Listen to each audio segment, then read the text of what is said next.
welcome back. So if you remember at the ending of chapter 8, they did their first like exorcism, I guess you could say. But now we're leading into chapter 9, and it starts with David walking into a McDonald's, and he's like stopped, and he's like terrified because he sees a statue of Ronald McDonald that only he can see. That everybody else around in the building doesn't see it except for him. But it's Ronald McDonald, and his guts open, and he is eating himself. And even David says that you can tell that Ronald, like the statue, looked like it was like being forced to feed himself. So he was saying like he had this really weird expression on his face of like asking pretty much for mercy.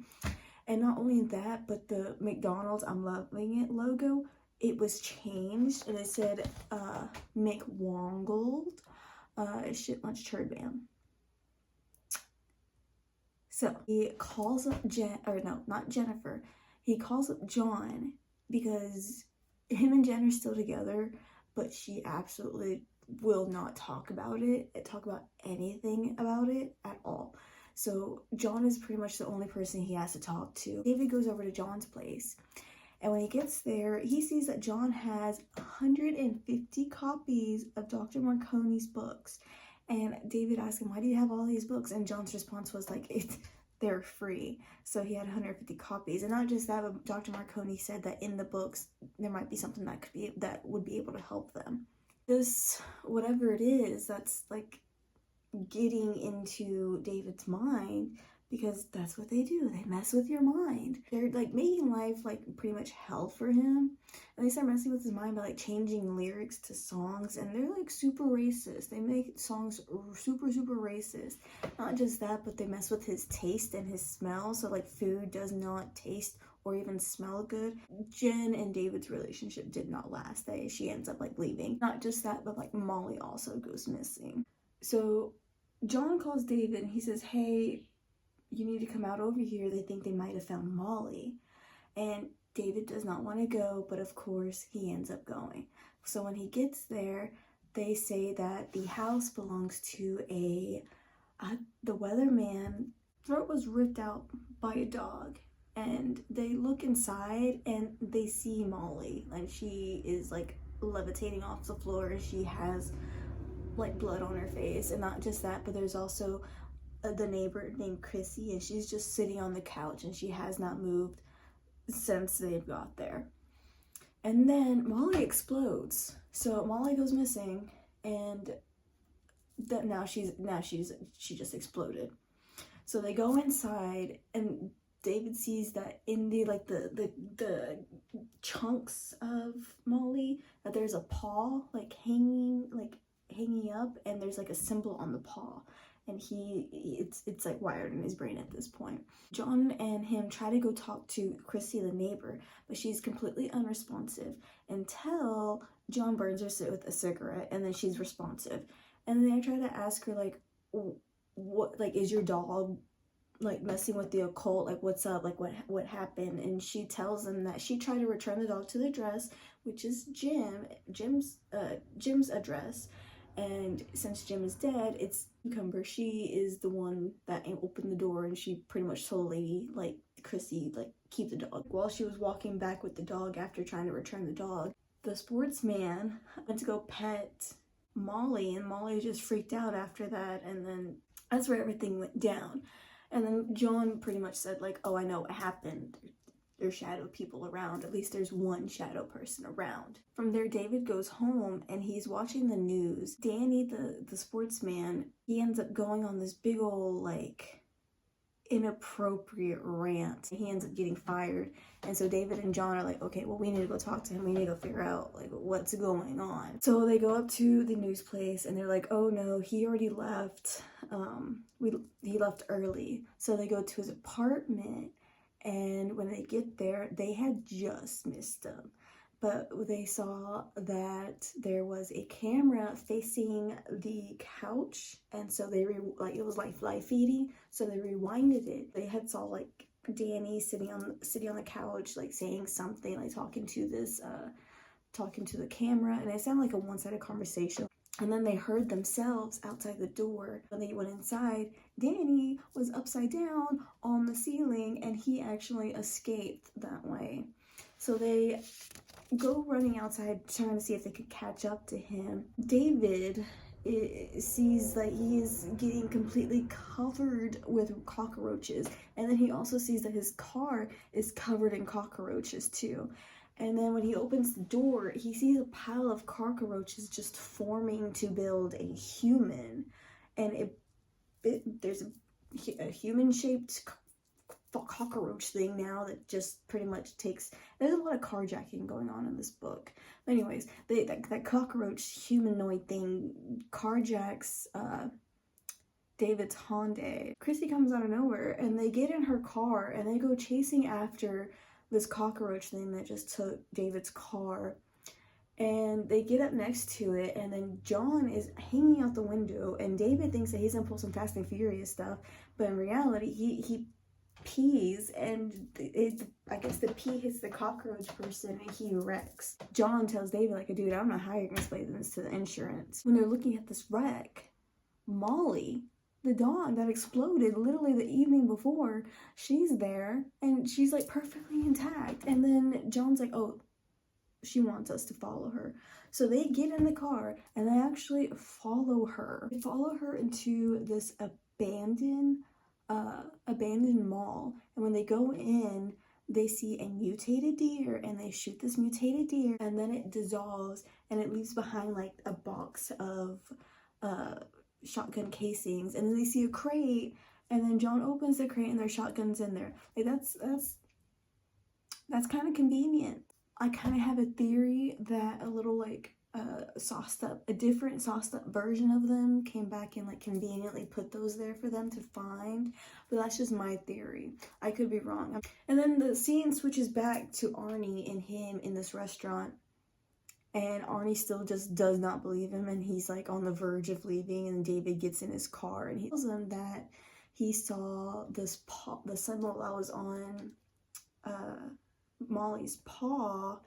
It was the same symbol that he saw in Dr. Marconi's book. One cult believed that it was the symbol of Korok, and the man was being punctured in the mouth by a spear going to the groin, which is supposed to symbolize like twin centers of desire. One priest was telling him that the top line is actually vomit, and that the bottom line is urine, because a tribe believed, hold on, I want to read this to you because I don't want it to be wrong. The tribe believed Kodak liked to drink to excess, and when he was intoxicated, he interfered with the affairs of man and caused great destruction. This was the tribe's explanation for all suffering and misfortune in the world.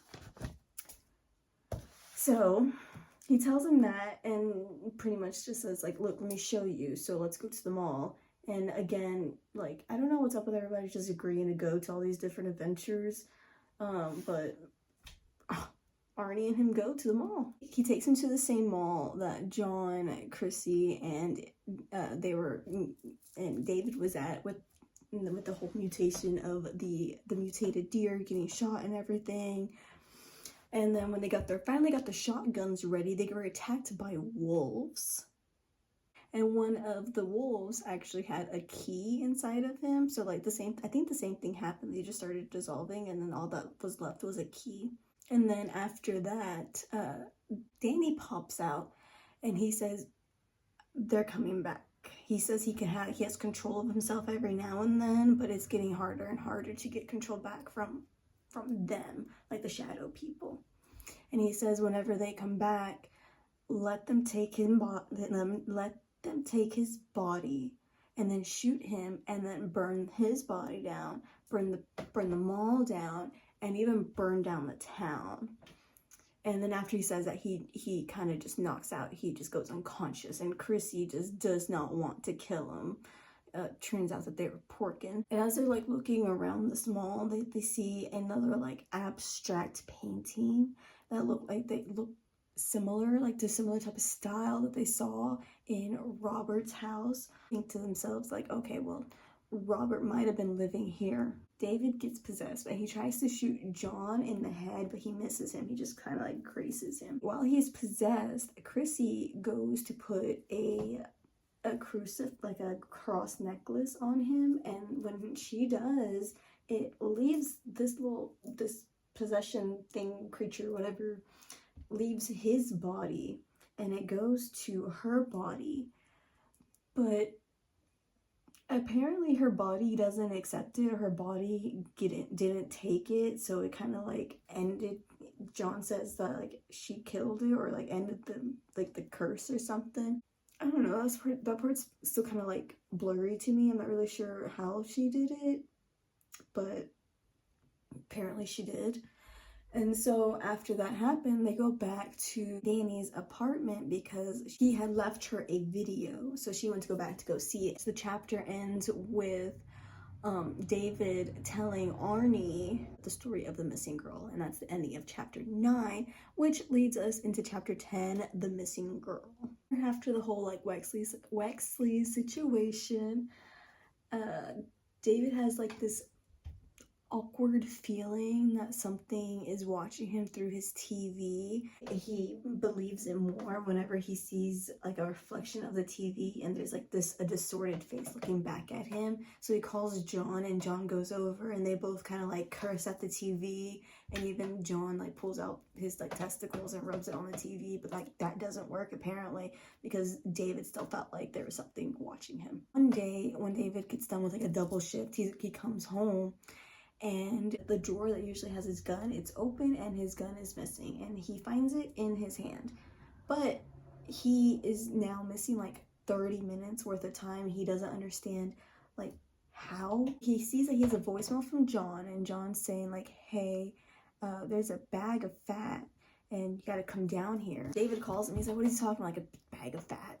And John said something happened to Amy, aka Cucumber, and David does not want to go, but of course he goes. When he finally gets there, he is shocked to see Molly is there, and they see this light humping jellyfish humping a light, but they don't see Amy anywhere. They go into Amy's room, and there is cameras facing every entrance, like every window, a door. And now David is getting worried that he probably did something to Amy. Before John can go through the footage of everything, David convinces him to go get rid of the jellyfish, and then he'll do everything. And so since he's still really, really worried that maybe he might have done something to Amy, especially because now he found his tool shed keys in his pocket when he usually has it next to his back door, he's really worried.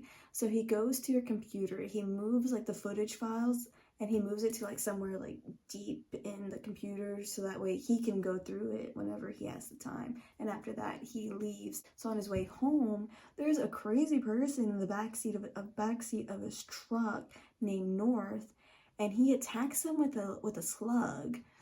And David uses a lighter to fight the slug and him. The slug doesn't win between David, but this crazy man named North ends up getting away. David goes home and he looks in his tool shed and he sees that there is a dead body in there, but he wants to confirm that it's Amy, but instead what he does is just close the door and go back inside.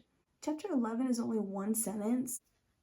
Chapter 11, by the way, looking back, if I'd gone in and seen what was in the tool shed, I would have put a bullet in my own skull 1 minute later. And that was chapter 11. So now we're into chapter 12. After he sees his body in the tool shed, he goes back to Amy's place where John is at. Amy is there. She unfortunately is missing her left hand, but she's there and she's alive. Who's in his tool shed?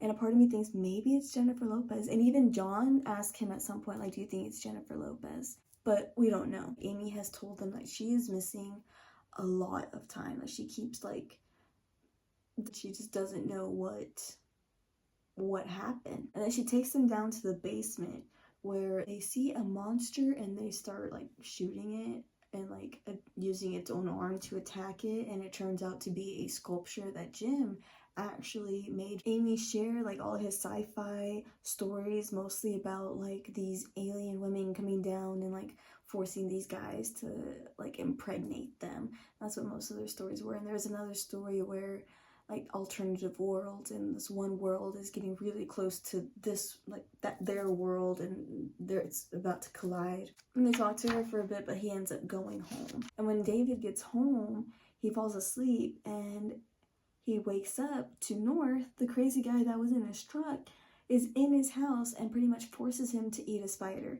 And then David wakes up and he no longer knows if it's real or false. He ends up picking up a shift, going to the Wally where he works at, and David, the cop, he goes in there to buy a movie, but I think he's really suspicious about David. And then John calls him and he says, hey, close up the store, you gotta come check this out. He tells him to go meet him at a Denny's, where John is there with a girl named Marcy. I'm not really sure if she's gonna be important throughout this, just because like the way that they're talking about her, it sounds like she's just be like a throwaway character.